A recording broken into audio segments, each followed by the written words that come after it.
ಇನ್ನು ಶಾಮನೂರು ಶಿವಶಂಕರಪ್ಪ ಅವರ ಅಗಲಿಕೆಗೆ ಅವರ ಸ್ನೇಹಿತರು ಕಣ್ಣೀರು ಸುರಿಸ್ತಾ ಇದ್ದಾರೆ. ಅಖಿಲ ಭಾರತ ವೀರಶೈವ ಲಿಂಗಾಯತ ಮಹಾಸಭಾದ ಉಪಾಧ್ಯಕ್ಷ ವೀರಣ್ಣ ಅವರು ಮಾತನಾಡಿದ್ದಾರೆ.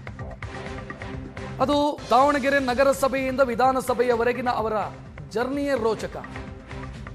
ನಗರಸಭೆ ಉಪಾಧ್ಯಕ್ಷರಾದ ಬಳಿಕ 20 ವರ್ಷ ಅವರಿಗೆ ಟಿಕೆಟ್ ಸಿಕ್ಕಿರಲಿಲ್ಲ ವಿಧಾನಸಭೆಗೆ. ಹಲವರು ರಾಜಕೀಯವಾಗಿ ಅವರನ್ನು ತೊಳೆಯೋ ಪ್ರಯತ್ನ ಮಾಡಿದರು. ಆದರೆ ರಾಜಕೀಯವಾಗಿ ಅವರು ಫಿನಿಕ್ಸ್ ಹಕ್ಕಿಯಂತೆ ಎದ್ದು ಬಂದರು.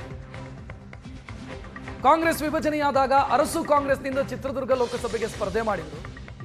ದಾವಣಗೆರೆ ಅಭಿವೃದ್ಧಿ ಮುಖ್ಯ ಅಂತ ಪ್ರತಿ ಬಾರಿಯೂ ಕೂಡ ಹೇಳಿಕೊಳ್ತಾ ಇದ್ರು ಅಂತ ಅವರನ್ನು ಸ್ಮರಿಸಿದ್ದಾರೆ. ಶಂಕರಪ್ಪನವರು ವಿಧಿವಶರಾಗಿದ್ದು ನಮ್ಮ ಜೊತೆಗೆ ಶಾಮನೂರು ಶಂಕರಪ್ಪನವರ ಆತ್ಮೀಯ ಸ್ನೇಹಿತರು ಮತ್ತು ಅವರ ಆಪ್ತರು ಆಗಿರುವಂಥ ಅತನಿ ವೀರಣ್ಣವರಿದ್ದಾರೆ. ಸರ್, ಈಗ ಒಂದು ರೀತಿ ತುಂಬಲಾರದ ನಷ್ಟ, ಅದರಲ್ಲೂ ಮಧ್ಯ ಕರ್ನಾಟಕ ಭಾಗದಲ್ಲಿ ಶತಮಾನದ ಪುರುಷ ಅಂತ ಅನಿಸ್ಕೊಂಡಿದ್ರು. ಶತಮಾನದ ಪುರುಷನೇ ಅವರು.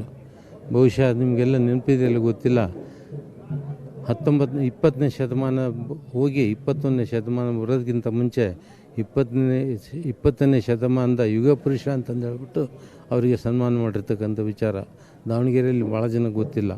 ದಾವಣಗೆರೆ ಉಳಿಸಿ ಬೆಳೆಸಿರ್ತಕ್ಕಂಥ ವ್ಯಕ್ತಿಗಳಿಗೆ ಸನ್ಮಾನ ಮಾಡಿದರು. 6 ಜನ ಮಾಡಿದ್ರಲ್ಲಿ ಇವರು ಒಬ್ಬರು. ಅವಾಗ ಅವರು ಮಾಡಿರ್ತಕ್ಕಂಥ ಜನಸೇವೆ ಆವಾಗ ಮುನ್ಸಿಪಾಲ್ಟಿ ಇತ್ತು. ಮುನ್ಸಿಪಾಲ್ಟಿ ಅಧ್ಯಕ್ಷರಾಗಿ ಬಾಪೂಜಿ ವಿದ್ಯಾಸಂಸ್ಥೆಯ ಗೌರವ ಕಾರ್ಯದರ್ಶಿಯಾಗಿ ಸುಮಾರು 52 ವರ್ಷ ಬಾಪೂಜಿ ವಿದ್ಯಾಸಂಸ್ಥೆಯನ್ನು ನಡೆಸ್ಕೊಂಡು ಬಂದಿರತಕ್ಕಂಥ ವ್ಯಕ್ತಿ.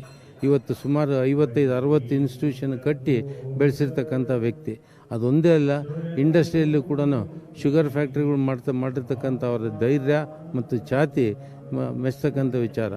ಅವರ 3 ಮಕ್ಕಳು ಬಕೇಶ್ ಆಗಲಿ, ಗಣೇಶ್ ಆಗಲಿ, ಮಲ್ಲಿಕಾರ್ಜುನ ಆಗಲಿ, ಅವರು ಹಾಕಿಕೊಟ್ಟಿರ್ತಕ್ಕಂಥ ದಾರಿಯಲ್ಲಿ ಅದನ್ನ ಸಂಸ್ಥೆಗಳನ್ನ ಮತ್ತು ಇಂಡಸ್ಟ್ರಿಗಳನ್ನ ಮತ್ತು ವ್ಯವಹಾರನ ಉಳಿಸಿ ಬೆಳೆಸ್ಕೊಂಡು ಹೋಗ್ತಾರೆ ಅಂತಂದು ಹೇಳ್ಬಿಟ್ಟು ನಾನು ಈ ಸಂದರ್ಭದಲ್ಲಿ ಹೇಳಲಿಕ್ಕೆ ಇಚ್ಛೆ ಪಡ್ತೇನೆ. ಮತ್ತು ಈ ಒಂದು ಆಘಾತನ ಸಹಿಸ್ಕೊಳ್ಳೋ ಶಕ್ತಿ ಅವ್ರಿಗೆಲ್ಲರಿಗೂ ಭಗವಂತ ನೀಡಲಿ ಅಂತಂದು ಹೇಳ್ಬಿಟ್ಟು ಬೇಡ್ಕೊಳ್ತಾರೆ. ಈಗ ನಗರಸಭೆಯಿಂದ ವಿಧಾನಸಭೆಯವರೆಗೂ ಅವ್ರ ಜರ್ನಿಯೇ ಒಂದು ರೀತಿ ರೋಚಕ.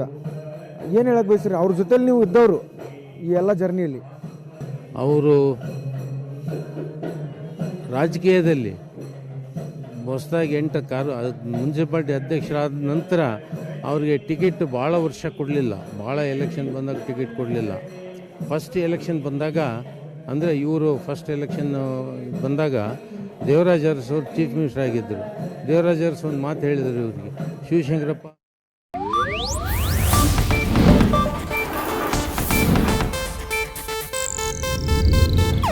ಇದು ಏಷ್ಯಾನೆಟ್ ನ್ಯೂಸ್ ನೆಟ್ವರ್ಕ್ ಪ್ರಸ್ತುತಿ.